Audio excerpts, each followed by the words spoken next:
আসসালামু আলাইকুম। এ ক্লাসে নিয়ত হইতে পড়াইতেছে 38। হজরত আবু হুরায়রা রাদিয়াল্লাহু আনহু বলেন, রাসূলুল্লাহ সাল্লাল্লাহু আলাইহি ওয়াসাল্লাম ইরশাদ করিয়াছেন, যে ব্যক্তি অন্যদের উপর গর্ব করার জন্য, ধনী হওয়ার জন্য, নাম যশের জন্য দুনিয়া চাইবে, যদিও তা হালাল উপায় হোক, সে আল্লাহ তাআলার সম্মুখে এমন অবস্থায় হাজির হইবে যে আল্লাহ তাআলা তার প্রতি অত্যন্ত নারাজ থাকিবেন। আর যে ব্যক্তি হালাল উপায়ে এই জন্য দুনিয়া হাসিল করে যেন অন্যের নিকট চাইতে না হয়, এবং নিজের পরিবারের জন্য যদি উপার্জন করে হয় এবং প্রতিবেশীর ওপর এহসান করিতে পারে, সে কিয়ামতের দিন আল্লাহ তাআলার সহিত এমন অবস্থায় সাক্ষাৎ করিবে যে তার চেহারা পূর্ণিমা চন্দ্রের ন্যায় চমকাতে থাকিবে। বাইহাকি 39। হযরত হাসান রহমতুল্লাহ বর্ণনা করেন যে রাসূলুল্লাহ সাল্লাল্লাহু আলাইহি ওয়াসাল্লাম ইরশাদ করিয়াছেন, যে বান্দা বয়ান করে আল্লাহ তাআলা তাকে অবশ্যই সেই বয়ান সম্পর্কে জিজ্ঞাসা করিবেন যে এই বয়ানের দ্বারা তার উদ্দেশ্য ও নিয়ত কী ছিল। হযরত জাফর রহমতুল্লাহ বলিয়াছেন যে হযরত মালিক ইবনে দিনার রহমতুল্লাহ যখন এই হাদিস বর্ণনা করিতেন, তখন এত কাঁদিতেন যে তাহার আওয়াজ বন্ধ হইয়া যাইত। অতবার বলিতেন, লোকেরা মনে করে তোমাদের সম্মুখে বয়ান করার দ্বারা আমার চক্ষু শীতল হয়।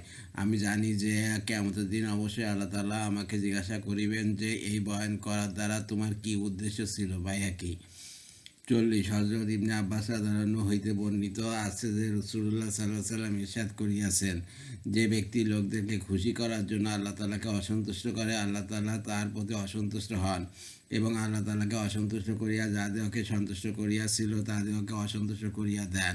আর যে ব্যক্তি আল্লাহ তাআলাকে অসন্তুষ্ট করার জন্য লোকদেরকে অসন্তুষ্ট করে, আল্লাহ তাআলা তার প্রতি সন্তুষ্ট হইয়া যান।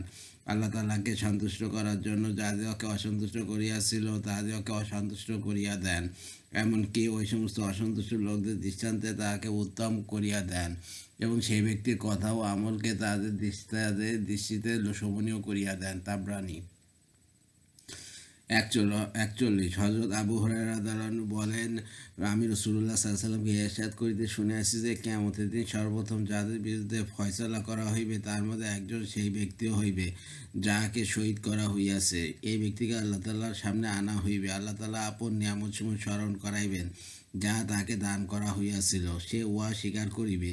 অতঃপর আল্লাহ তাআলা বলিবেন, তুমি এই নিয়ামতসমূহ দ্বারা কি কাজ করিয়াছ? সে আরজ করিবে, আমি আপনার সন্তুষ্টির জন্য লড়াই করিয়াছি, অবশেষে আমাকে শহীদ করিয়া দেওয়া হইয়াছে। আল্লাহ তাআলা বলিবেন, মিথ্যা বলিতেছ, তুমি এই জন্য জিহাদ করিয়াছিলে যাহাতে লোকেরা বাহাদুর বলে, সুতরাং বলা হইয়াছে। অথবা তাকে হুকুম শোনানো দেওয়া হইবে এবং উপর করিয়া টানিয়া জাহান্নামে নিক্ষেপ করা হইবে। দ্বিতীয় ওই ব্যক্তি হইবে যে ইলমে দ্বীন শিখিয়া আছে এবং অপরকে শিখাইয়া আছে এবং কোরআন শরীফ পড়াইয়া আছে। তাকে আল্লাহ তাআলার সামনে আনা হইবে এবং আল্লাহ তাআলা তাকে দেওয়া আপন নিয়ামতসমূহ স্মরণ করাইবেন এবং সে উহা অস্বীকার করিবে। অতঃপর আল্লাহ তাআলা বলিবেন, তুমি এই সমস্ত নিয়ামত দ্বারা কি কাজ করিয়াছ? সে আরজ করিবে, আমি তোমার সন্তুষ্টির জন্য এলেম শিখিয়াছি, অন্যকে শিখাইয়াছি, এবং তোমার এই সন্তুষ্টির জন্য কোরআন শরীফ পড়াইয়াছি। আল্লাহ তাআলা বলিবেন, মিথ্যা বলিতেছ, তুমি এলেম দিন এই জন্য শিখিয়াছিলে যাহাতে আল্লাহ লোকেরা তোমাকে আলেম বলে, এবং কোরআন এই জন্য পড়িয়াছিলে যাহাতে লোকেরা তোমাকে কারি বলে, সুতরাং বলা হইয়াছে। অথবা তাহাকে হুকুম শুনাইয়া দেওয়া হইবে এবং উপর করিয়া টানিয়া জাহান্নামে নিক্ষেপ করা হইবে। তৃতীয় সেই ধনবান ব্যক্তি হইবে যাহাকে আল্লাহ তাআলা দুনিয়াতে ভরপুর দৌলত দান করিয়াছেন এবং সর্বপ্রকার আশার মাল দান করিয়াছেন, যা তাহাকে আল্লাহ তাআলার সামনে আনা হইবে। আল্লাহ তাআলা তাহাকে আপন নিয়ামতসমূহ স্মরণ করাইবেন এবং সে উহা স্বীকার করিবে। অথবা আল্লাহ তাআলা বলিবেন, তুমি এই সমস্ত নিয়ামত দ্বারা কি কাজ করিয়াছ? সে আরজ করিবে, তোমার পছন্দের সকল রাস্তায় তোমার দেওয়া মাল তোমার সন্তোষের জন্য খরচ করিয়াছিলাম। আল্লাহ তাআলা বলিবেন, মিথ্যা বলিতেছ, তুমি মাল এই জন্য খরচ করিয়াছিলে যাহাতে লোকেরা তোমাকে দানশীল বলে, সুতরাং বলা হইয়াছে। অথবা তাকে হুকুম শুনাইয়া দেওয়া হইবে এবং উপর করিয়া টানিয়া জাহান্নামে নিক্ষেপ করা হইবে। মুসলিম 42।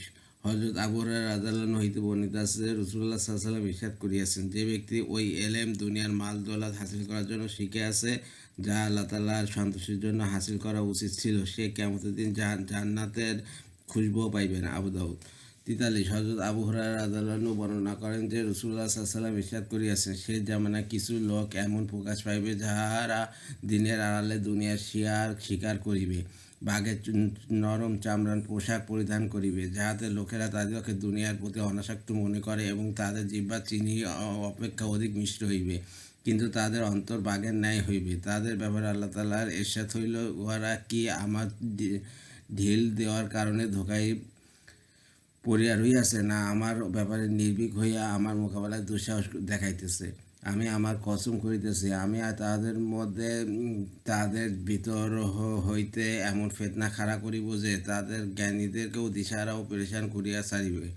অর্থাৎ তাদের মধ্য হইতে এমন লোক নিযুক্ত করিয়া দিব, যাহারা তাদেরকে বিভিন্ন প্রকারে ক্ষতিগ্রস্ত করিবে। তিরমিজি।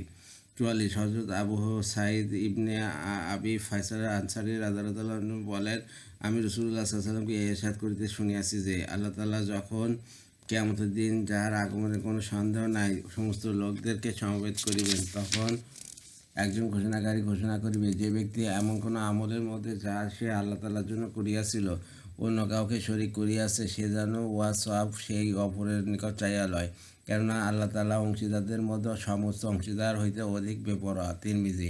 ফায়দা: আল্লাহ তাআলা অংশীদারদের মধ্যে সমস্ত অংশীদার হইতে অধিক বেপরোয়া। অর্থ এই যে, অন্যান্য অংশীদারগণ যেমন অপরের অংশীদারিত্বকে গ্রহণ করিয়া লয়, আল্লাহ তাআলা কারোর এইরূপ অংশীদারিত্ব কখনো সহ্য করেন না।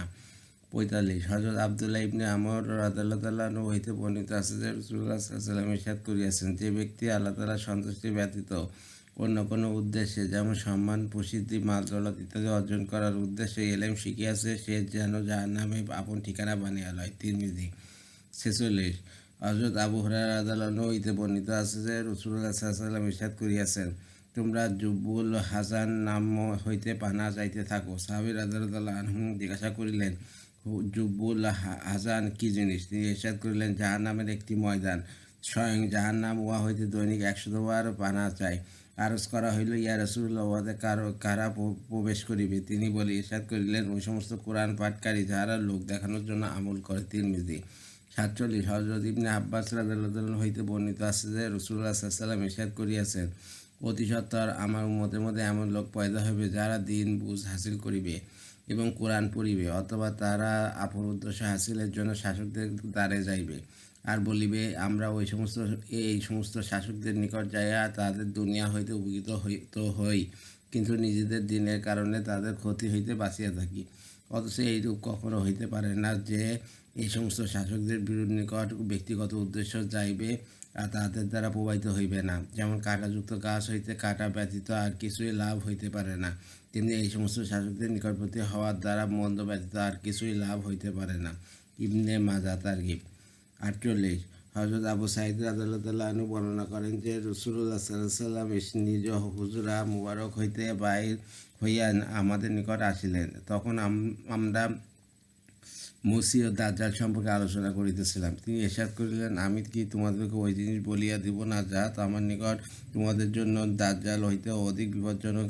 আমরা আরজ করিলাম, ইয়া রাসূলুল্লাহ, অবশ্যই বলিয়া দিন। তিনি ইরশাদ করিলেন, উহা শিরকে খুফি।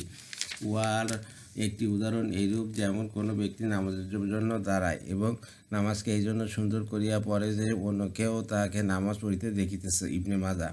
49 হযরত উবাই ইবনে কাব রাদিয়াল্লাহু আনহু বর্ণনা করেন যে, রাসূলুল্লাহ সাল্লাল্লাহু আলাইহি ওয়াসাল্লাম ইরশাদ করিয়াছেন, এই উম্মতকে সম্মান, উন্নতি, সাহায্য এবং জমিনের বুকে বিজয়ের সুসংবাদ শুনিয়া দাও। এই সমস্ত পুরস্কার তো এই উম্মত সমষ্টিগতভাবে পাইবেই, অতঃপর আল্লাহ তাআলার সহিত প্রত্যেক হিসাব নিকাশ তাহার নিয়ত অনুপাতে হইবে। সুতরাং যে ব্যক্তি আখিরাতের কাজকে দুনিয়ার মুনাফা অর্জনের জন্য করিয়া থাকিবে, আখিরাতে তাহার কোনো অংশ থাকিবে না। মুসনাদ আহমদ। 50 হযরত সাদ্দাত ইবনে আউস রাদিয়াল্লাহু আনহু বলেন, আমি রাসূলুল্লাহ সাল্লাল্লাহু আলাইহি ওয়াসাল্লামকে ইরশাদ করিতে শুনিয়াছি, যে ব্যক্তি দেখাবার জন্য নামাজ পড়িয়াছে সে শিরক করিয়াছে, আর যে দেখাবার জন্য রোজা রাখিয়াছে সে শিরক করিয়াছে, যে দেখাবার জন্য সদকা করিয়াছে সে শিরক করিয়াছে। মুসনাদ আহমদ। ফায়দা: অর্থাৎ যাদিগকে দেখাবার জন্য এই সমস্ত আমল করিয়াছে, তাদিগকে আল্লাহ তাআলা শরীক বানাইয়া লইয়াছে। এমত অবস্থায় এই সমস্ত আমল আল্লাহ তাআলার জন্য থাকে না, বরং ওই সমস্ত লোকদের জন্য হইয়া যায় যাদিগকে দেখাবার জন্য করা হয়, এবং এই সমস্ত আমলকারী সওয়াবের পরিবর্তে আযাবে উপযুক্ত হইয়া যায়। 51 হযরত সাদ্দাত ইবনে আউস রাদিয়াল্লাহু আনহু সম্পর্কে বর্ণনা করা হইয়াছে যে, একদিন তিনি কাঁদিতে লাগিলেন। লোকেরা তাহার নিকট কান্নার কারণ জিজ্ঞাসা করলে তিনি উত্তর দিলেন যে, আমার একটি কথা স্মরণ হইয়াছে, যা আমি রাসূলুল্লাহ সাল্লাল্লাহু আলাইহি ওয়াসাল্লামকে ইরশাদ করিতে শুনিয়াছিলাম। সেই কথা আমাকে কাঁদাইয়া আছে। আমি তাহাকে এই ইরশাদ করিতে শুনিয়াছি যে, আমার আপন উম্মতের ব্যাপারে শিরক ও শাওরাতে খাফিয়া বা গোপন খায়েশ এর ভয় হইতেছে। হযরত সাদ্দাত রাদিয়াল্লাহু আনহু বলেন, আমি আরজ করলাম, ইয়া রাসূলুল্লাহ, আপনার পরে কি আপনার উম্মত শিরকে লিপ্ত হইয়া যাইবে?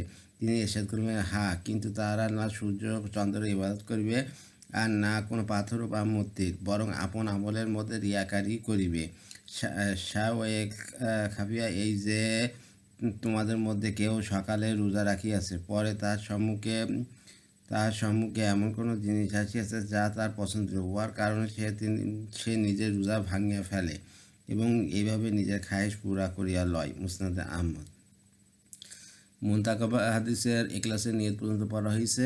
আমার ইউটিউব চ্যানেল রিপন কুরাস, ওইটাকে আপনার সাবস্ক্রাইব করুন। দয়া করে আমার ভিডিওতে লাইক, কমেন্ট, শেয়ার দেবেন, এতে আমি উৎসাহিত হই। রিপন কুরাস হচ্ছে আমার ফেসবুক পেজ, ওইটাকে আপনারা ফলোতে রাখবেন। সবাই ভালো থাকবেন, সুস্থ থাকবেন, স্বাভাবিক থাকবেন। আল্লাহ।